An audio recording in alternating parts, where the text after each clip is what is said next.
nombre es Cristian Cifuentes y hoy explicaré medidas de dispersión aplicado a los resultados obtenidos en nuestro estudio de caso, en el cual se obtuvo una muestra de 100 países del porcentaje de gasto público en educación primaria y secundaria en el año 2013. El recorrido o rango de una variable es la distancia que existe entre el máximo y el mínimo valor. Los resultados que obtuvimos para el nivel primario fue de aproximadamente el 52% y para el nivel secundario fue de aproximadamente 44%. El rango intercuartílico es aquel que concentra el 50% central de una serie de datos. Los resultados que obtuvimos para primaria fue de aproximadamente 16% y para secundaria de aproximadamente 12%. El rango semi-intercuartílico es un valor que no se usa mucho, ya que solo nos da la mitad de la distancia recorrida en el cuartil 3 y en el cuartil 1. Y esa división, para obtenerla, hay que restar cuartil 3 menos cuartil 1 y dividirlo entre 2. Entonces, los resultados que obtuvimos en primaria fue aproximadamente 8% y en secundaria fue aproximadamente 6%. Desviación media. La desviación media es la distancia promedio que existe entre el valor de x sub i y las medidas de tendencia central, ya sea media aritmética, mediana o moda. Pero por lo general se usa la media aritmética. La forma de calcularla es restándole a cada valor de x sub i la media aritmética y dividiéndolo entre la muestra.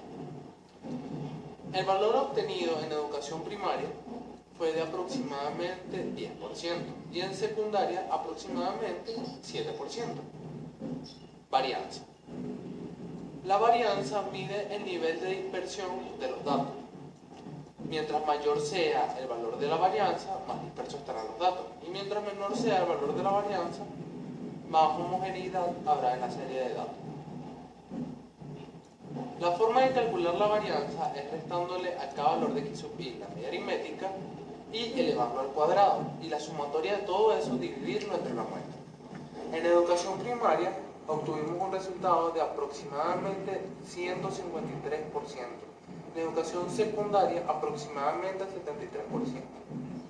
La desviación típica es la raíz cuadrada de la varianza y esta sirve para medir la distancia entre cada valor de x sub i con respecto a la media aritmética. La fórmula de calcularlo, como ya se mencionó, es encerrar en una raíz cuadrada todos los valores de la varianza.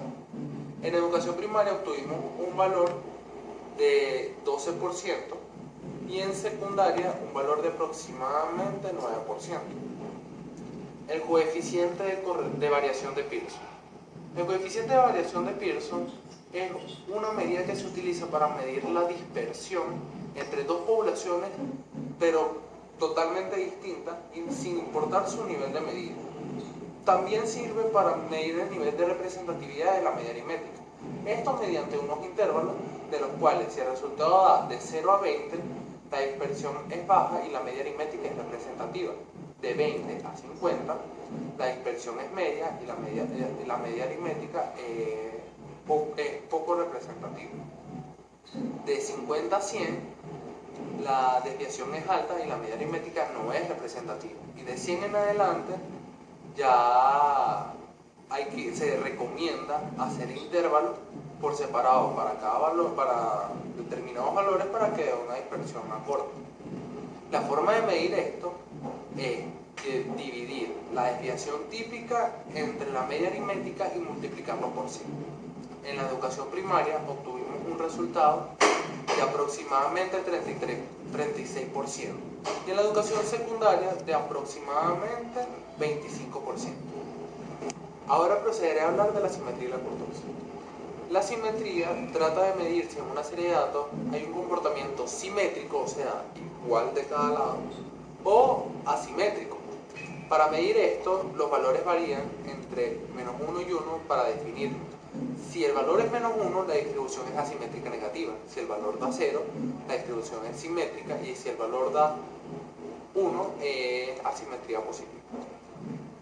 Para calcular la simetría hay 4 fórmulas diferentes. Está la de Bowlin, la empírica, la de Fisher y la de Pearson. Pero la de Pearson, la de Bowlin y la empírica son fórmula de aproximación. La fórmula que se toma realmente en cuenta para medir esta simetría, la simetría de una distribución de datos, es la de Fisher. La fórmula de simetría de Fisher es momento 3, en el cual el momento 3 equivale a la resta de x sub i menos la media, elevado a la 3, y esa sumatoria dividida entre n, y ese resultado se divide entre la desviación típica elevada a la 3. En la educación primaria obtuvimos un resultado de aproximadamente 0,7%, lo que indica una simetría positiva, un coeficiente de simetría positiva. Y en la educación secundaria encontramos que el resultado arroja aproximadamente hacia menos 0,2%, lo que indica que hubo una asimetría negativa. La kurtosis es una medida estadística que define la curva de concentración de una serie de datos. Si la concentración es muy alta, se define como leptocúrtica, que es la representada con mayor concentración, y es cuando los datos arrojan mayores a 3. Si la concentración es media, se denomina mesocúrtica, y es cuando los valores arrojan iguales a 3. Y si hay muy poca concentración en la curva, se denomina platicúrtica, que es cuando son menores a 3. En los valores obtenidos en primaria obtuvimos que arrojaban valores de 2,8% aproximadamente, lo que indica que fue una serie platicúrtica. Y en secundaria era de aproximadamente 3,3%, lo que indica una curva de concentración leptocúrtica. Y por último hablaré del análisis descriptivo bivariante. El análisis bivariante consiste en la distribución conjunta de los datos obtenidos al medir dos variables. Este análisis tiene distintas combinaciones de variables. Puede ser cualitativa con cualitativa, cualitativa con cuantitativa o cuantitativa con cuantitativa. Tablas de frecuencia bidimensionales. Las frecuencias de las tablas bidimensionales las internas, se denominan frecuencias condicionales. ¿Por qué? Porque las frecuencias de las clases de X son condicionadas respecto a las de Y, o viceversa, pueden ser las frecuencias de Y condicionadas respecto a las frecuencias de X. Entonces, los márgenes de estas tablas se denominan como frecuencias unidimensionales tanto de X como de Y. Y estas frecuencias, que son la sumatoria de cada valores de X en frecuencia y de todas las frecuencias de Y, se denominan frecuencias marginales. Las tablas bidimensionales pueden ser absolutas, relativas o relativas porcentuales. Como en nuestro estudio de caso tenemos dos variables cuantitativas, entonces usaremos un análisis descriptivo bivariante para variables cuantitativas. Entonces tenemos que calcular las frecuencias absolutas, relativas porcentuales y algunas medidas de tendencia central y también unas medidas de dispersión. Medias y varianzas marginales. Estos cálculos se realizan empleando las frecuencias marginales. Para calcular las medias marginales sería la sumatoria de i igual 1 hasta n de x sub i por f y punto entre n, que sería la muestra. Y para calcular las de y sería j igual 1 hasta k de y sub i por f punto j. Todo eso entre n, que sería la muestra, en donde x va a ser primaria y y va a ser secundaria. Entonces los valores obtenidos en primaria fueron de aproximadamente 32% y los de secundaria fueron de aproximadamente 33%.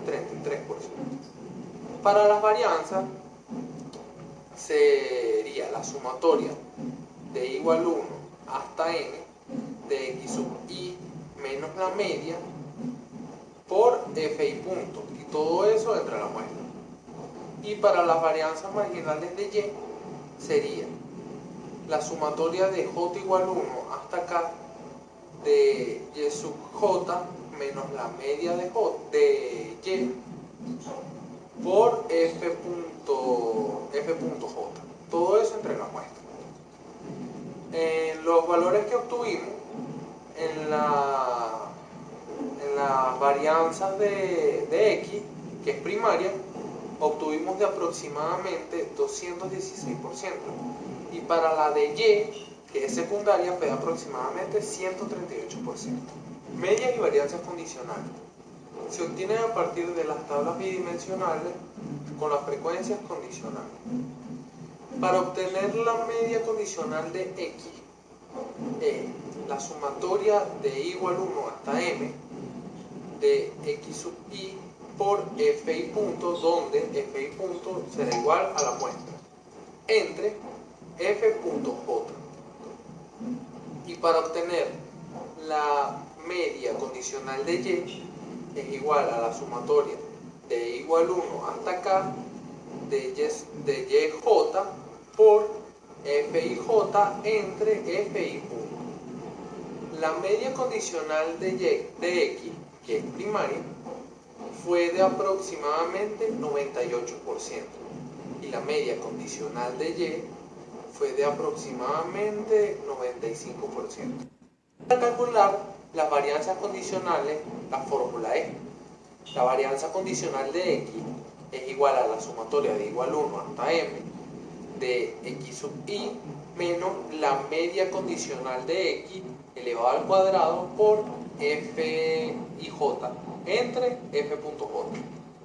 Y para calcular la varianza condicional de y, es igual a la sumatoria de j igual 1 hasta k de yj menos la media de y condicional elevado al cuadrado por fij entre fi punto. Los valores obtenidos en la varianza condicional de x, que es primaria, fue de aproximadamente 13.475%, y la varianza condicional de y fue de aproximadamente 12.491%. La covarianza. La covarianza es una medida de dispersión conjunta de dos variables. Permite conocer si entre las dos variables hay una relación lineal. Cuando la covarianza da 1, hay una relación directa. Cuando da menos 1, hay una relación inversa. Y cuando da 0, no hay relación lineal. La forma de medir la covarianza es la sumatoria de igual 1 hasta 100 de x sub i por y sub j por fi entre la muestra menos la media aritmética marginal de x por la media aritmética marginal de y. En los resultados obtenidos en nuestro trabajo se pudo observar que la covarianza fue de menos 82% aproximadamente, lo que indica que hay una relación inversa. Esto quiere decir que cuando los gastos de educación primaria crecen, los gastos de educación secundaria decrecen. El coeficiente de correlación de Pearson es aquella medida que da el sentido y la intensidad de la relación lineal entre dos variables cuantitativas. Cuando el coeficiente de correlación de Pearson da 1, hay perfecta relación lineal directa. Cuando da menos 1, hay perfecta relación lineal inversa. Y cuando da 0, no existe relación lineal. En los datos obtenidos, el coeficiente de correlación de Pearson dio aproximadamente menos 0,5%, lo que indica que hubo una débil relación lineal inversa entre las dos variables, que fue gastos públicos en educación primaria y secundaria. Muchísimas gracias por su atención.